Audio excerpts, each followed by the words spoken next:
Hi, my name is Christopher Metz. I am a marriage and family therapist intern at a local community college and at a local nonprofit agency. As a marriage and family therapist, I work with individuals, couples, families through any kind of different mental health, kind of general life issues that they want to work on. As an intern, that means that I have graduated from a program. I'm in the process of getting my license and accruing hours towards my license, and so at the moment I have a supervisor who helps me to kind of give me guidance, give me support as I work with clients.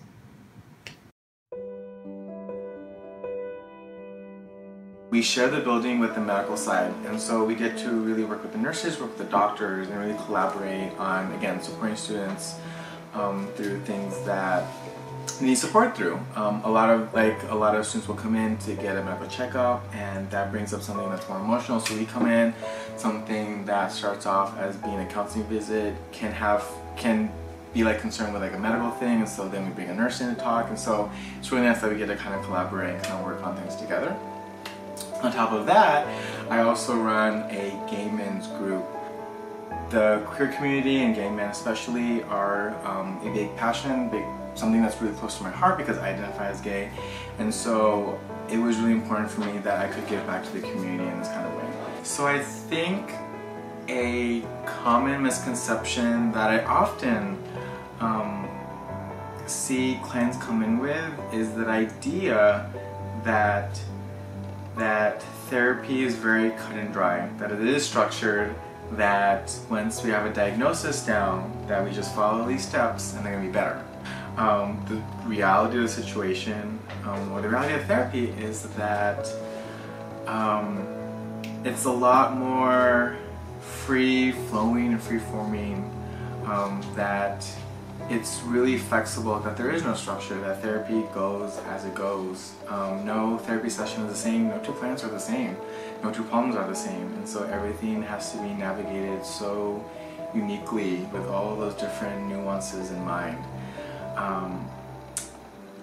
And because of that, it can scare clients, especially clients who are really hoping to be better, because a lot of them come in a lot of pain, really confused, really lost, and they're really looking for answers, and so they come to you hoping to get those answers. And it is unfortunate, and sometimes it just kind of sucks to have to tell them that I don't have those answers. It's not something that's going to be quick.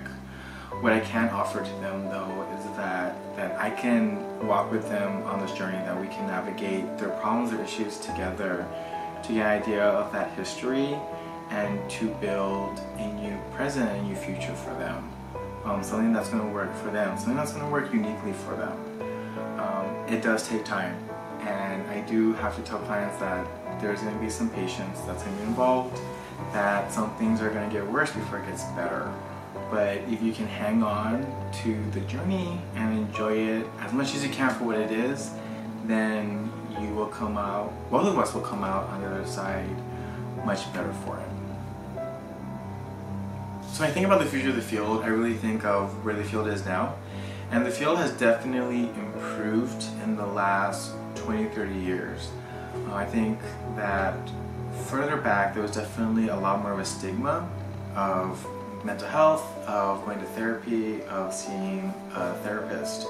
I think that luckily we're living in a time now where mental health is starting to become more of a priority, and people are starting to realize that mental health is just as important as physical health, and that it needs to be treated as such.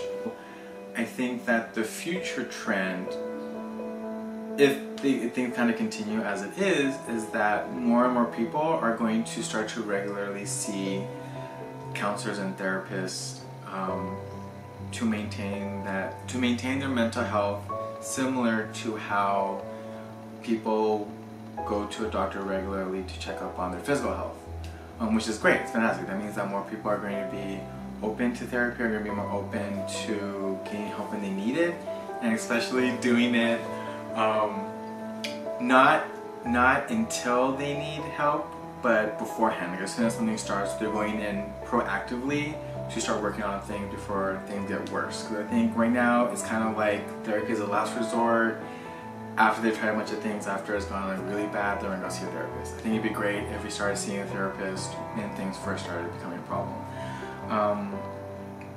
I think that's going to require that our field and the mental health field really outreaches and really publicizes what we do, because when I think back to when I was coming out, it was that I just wasn't aware of the resources, and if I was, then I definitely would have tried utilizing them.